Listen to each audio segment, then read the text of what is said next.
Assalamualaikum warahmatullahi wabarakatuh. Perkenalkan, nama saya Zahara Ashari NIM 1953-1206. Saya berasal dari lokal PAI 5G. Hai teman-teman, selamat datang di video pembelajaran metodologi pendidikan.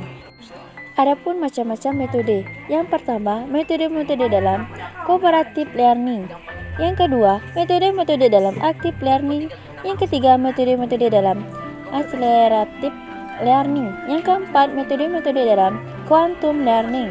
Yang kelima, pengembangan metode-metode konvensional dan modern serta implementasinya dalam pembelajaran PAI. Yang pertama yaitu metode-metode comparative learning. Metode pembelajaran comparative learning adalah salah satu metode pembelajaran yang menempatkan peserta didik sebagai subjek pembelajaran student oriented dengan suasana kelas yang demokratis yang saling membelajarkan, memberi kesempatan peluang lebih besar dalam memberdayakan kompetensi peserta didik serta secara maksimal. Kemudian, metode-metode dalam active learning. Pembelajaran aktif adalah segala bentuk pembelajaran yang memungkinkan siswa berperan secara aktif dalam proses pembelajaran itu sendiri, baik dalam bentuk interaksi antar siswa maupun siswa dengan pengajar dalam proses pembelajaran tersebut.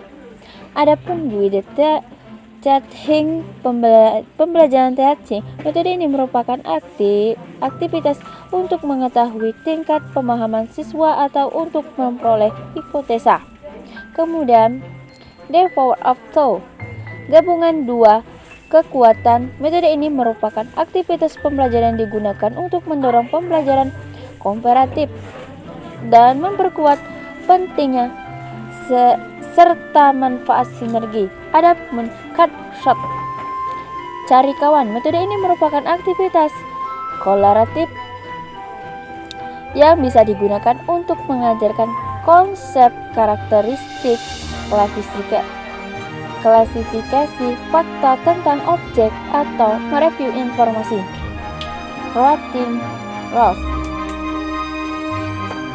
permainan bergilir.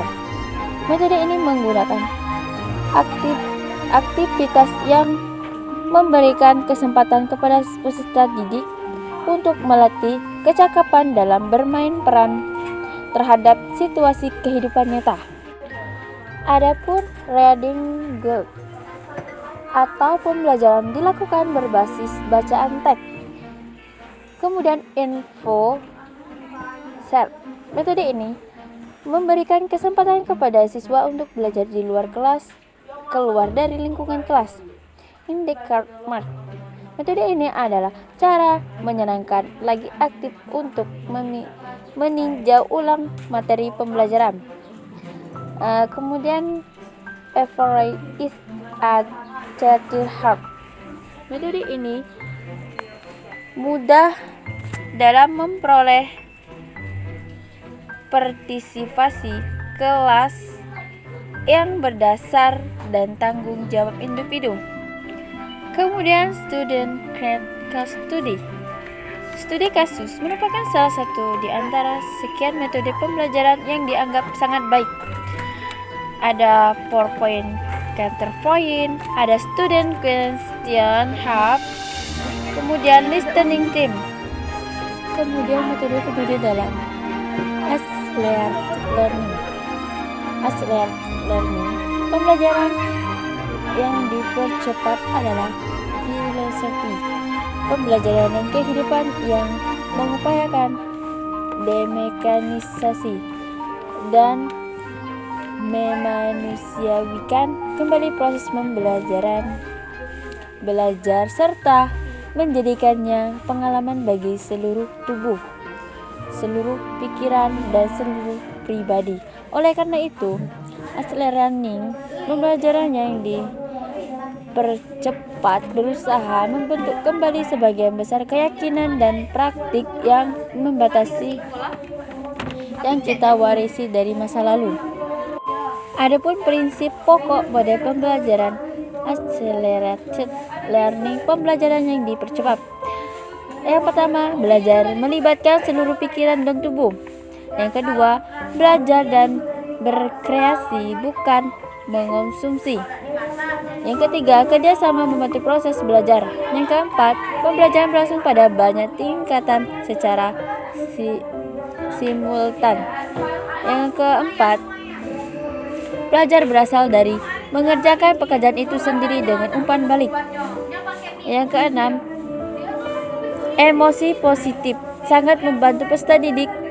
Perasaan menentukan kualitas dan juga kualitas belajar seseorang.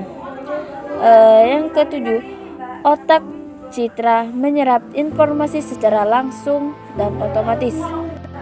Kemudian metode dalam quantum learning. Metode pembelajaran quantum learning merupakan metode belajar yang mengajak siswa belajar dalam suasana yang lebih nyaman dan menyenangkan, sehingga siswa akan lebih bebas dalam menemukan berbagai pengalaman baru dalam belajarnya.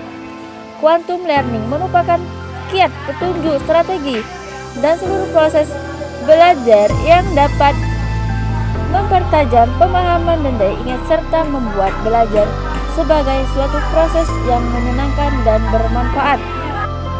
Adapun model pembelajaran quantum learning itu sendiri ada dua. Yang pertama, peta konsep.